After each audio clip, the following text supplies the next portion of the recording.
Hello दोस्तों, good morning.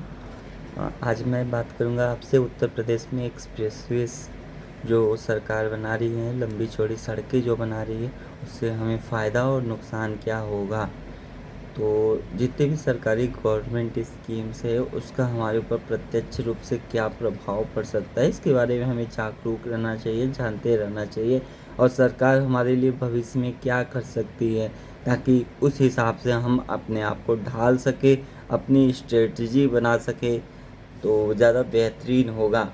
तो उत्तर प्रदेश में बहुत सारे एक्सप्रेसवे बन रहे हैं, जैसे गंगा एक्सप्रेसवे सबसे लंबा एक्सप्रेसवे भारत का है, 594 किलोमीटर का है, मेरठ से प्रयागराज तक का है। इसको आगे बढ़ाया जाएगा, पूर्वांचल भी क्षेत्रों को जोड़ा जाएगा, जैसे सोनभद्र, चंदौली, गाजीपुर, इन सब रीजन्स को बाद में एक्सटेंड भी कर सकते हैं ये।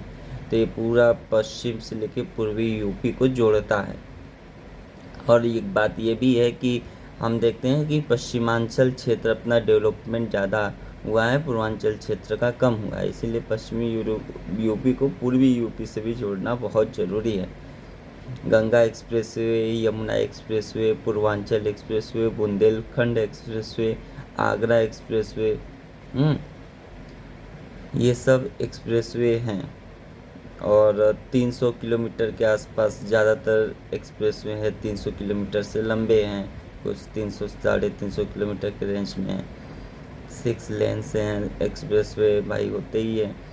तो 2029 तक अभी जो है 1900 किलोमीटर तक एक्सप्रेसवे बन गया है। ये उत्तर प्रदेश गवर्नमेंट का टारगेट है कि 2029 तक जो है वो 3200 किलोमीटर तक एक्सप्रेसवे बना ले।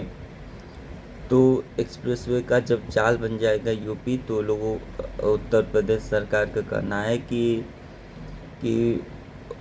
आवागमन में से समय का बचत होगा और आर्थिक विकास को वृद्धि मिलेगा, उद्योग, व्यापार, निवेश में वृद्धि होगी और औद्योगिक कॉरिडोर डेवलप्ड होंगे बहुत सारे। जैसे बुंदेलखंड रीजन जो बहुत पिछड़ा रह जाता है, वहाँ पे हम देखते हैं कि रक्षा से संबंधित और भी वहाँ के जो प्राकृतिक संसाधन है उससे संबंधित उद्योग इस्टेब्लिश किए जा सकते हैं। ठीक है। और इससे क्या होगा कि यूपी एक मैदानी इलाका है, तो एग्रीकल्चर प्रोडक्ट्स को हम लोग निवेश, एग्रीकल्चर जैसे जो भी प्रोडक्ट है उससे रिलेटेड खाद्य प्रसंस्करण संबंधित उद्योग स्थापित किए जा सकते हैं, आराम से एक स्थान से दूसरे स्थान पर पहुंचाए जा सकते हैं।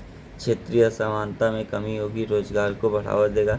लेकिन ये सब पॉजिटिव इम्पैक्ट है और निगेटिव इम्पैक्ट भी साथ में देखना बहुत ज़रूरी है। तो तात्कालिक रूप से प्रभाव ये होता है कि पेड़ों की कटाई, एक्सप्रेसवे के निर्माण के समय पेड़ों की कटाई की जाती है, जिससे जैव विविधता पे नकारात्मक प्रभाव पड़ता है। हाँ, अब पेड़ों की कटाई से कहीं ना कहीं ग्लोबल वार्मिंग, क्लाइमेट चेंज, इन सबको भी तो बढ़ावा मिलेगा।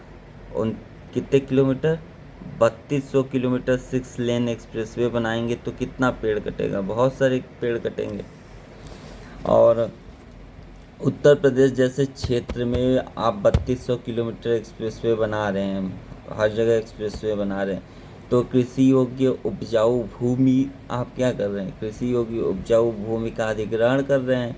जो छोटे किसान हैं हमारे यहाँ, सीमांत किसान हैं, उनकी तो पूरी भूमि आप ले लिए और मुआवजा जो है जो दिए हैं उनको, उससे तो मतलब कि कुछ साल उनकी मदद होगी, उनके घर भी तो चले गए हैं बहुत सारे लोगों के।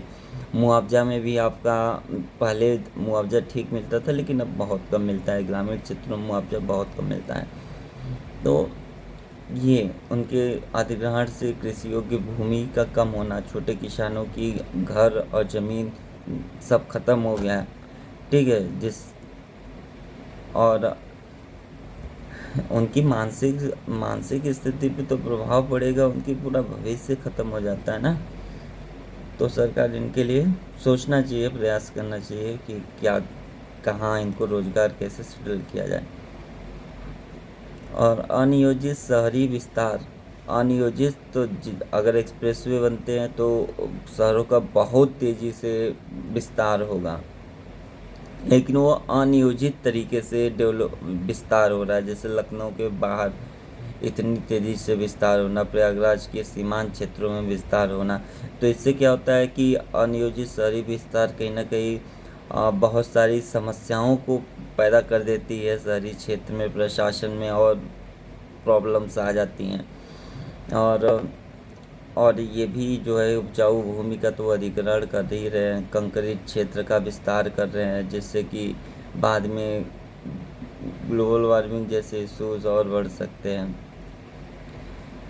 तो इससे ज़मीन की कीमत में भी बहुत ज़्यादा बढ़ोतरी हो जा रही है। जो आम आदमी है वो ज़मीन अब कुछ सालों बाद अपनी प्रॉपर्टी वो बनाने का उसका अधिकार तो खो जाएगा। छोटे किसान, छोटे व्यक्ति ज़मीन नहीं ले सकते हैं आगे चल के।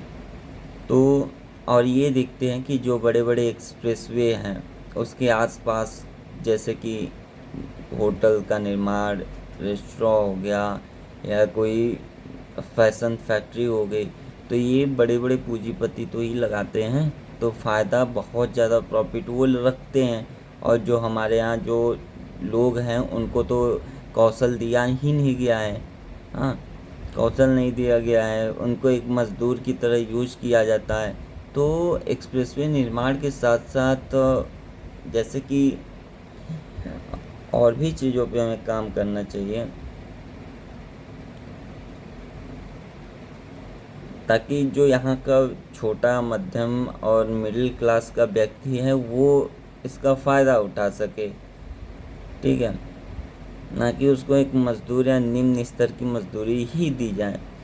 तो उद्योगपति क्या करेंगे, जैसे सोनभद्र में एक्सप्रेसवे की बहुत अच्छी पहुँच हो जाती है, तो सोनभद्र के जितने भी नेचुरल रिसोर्सेस हैं, जैसे पहाड़ वहाड़ हो गया, जंगल उंगल हो गया, इन सब का वो बहुत बुरा यूज करेंगे, बहुत बुरा। तो वहाँ जो सोनभद्र प्राकृतिक दृष्टि से अत्यंत सुंदर था उसको वो ख़त्म करके वहाँ के संसाधनों का उपयोग कर देंगे। वहाँ पे प्रदूषण की स्थिति उत्पन्न हो जाएगी, वायु प्रदूषण, जल प्रदूषण, वहाँ की जैव विविधता पे नकारात्मक प्रभाव पड़ेगा।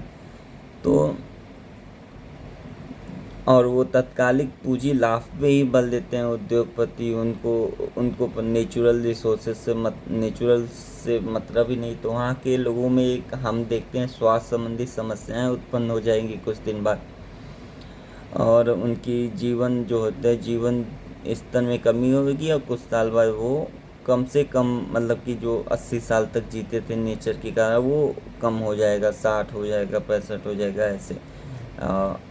और और संसाधनों की अविवेकपूर्ण दोहन पे गवर्नमेंट को काम करना चाहिए। इसके लिए जब एक्सप्रेसवे बना रहे हैं तो इन सब आसपास की चीज़ों पे काम करना चाहिए भाई।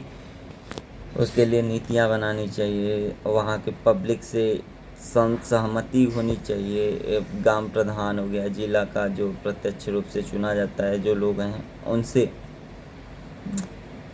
और इस तरीके से अच्छा, मैदानी क्षेत्रों में एक ये चीज़ भी देखा जाता है कि कंक्रीट के निर्माण से, बड़े बड़े एक्सप्रेसवे के निर्माण से ज़मीन द्वारा वर्षा सोखने की क्षमता कम हो जाती है, जिससे कि हमें बाढ़ भी देखने को मिल सकता है, जल भराव भी देखने को मिलता है, ये भी समस्या है।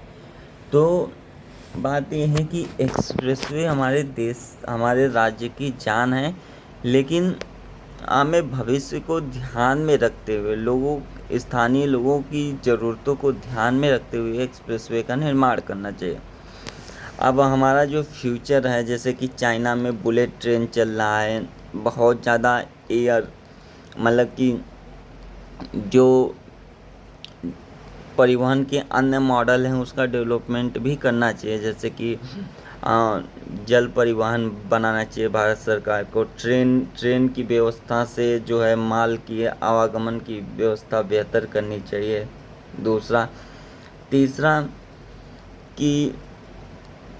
तीसरा जहाँ ज़रूरी है वहीं एक्सप्रेसवे वहीं से गुजारा जाना चाहिए। अनावश्यक बहुत सारे एक्सप्रेसवे बना के आप एक मतलब तात्कालिक रूप से कहीं के संसाधनों का दोहन कर लेंगे, उसके बाद वहाँ संसाधन बचे ही नहीं रहेंगे। तो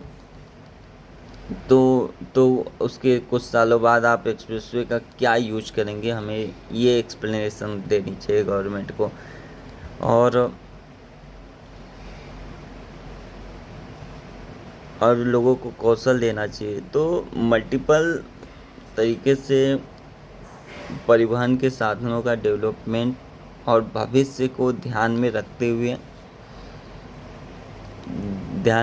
हुए जो है किस प्रकार संसाधनों का कितना कैसे दोहन किया जा रहा है, उसी हिसाब से एक्सप्रेसवे का निर्माण करना चाहिए। ओके भाई।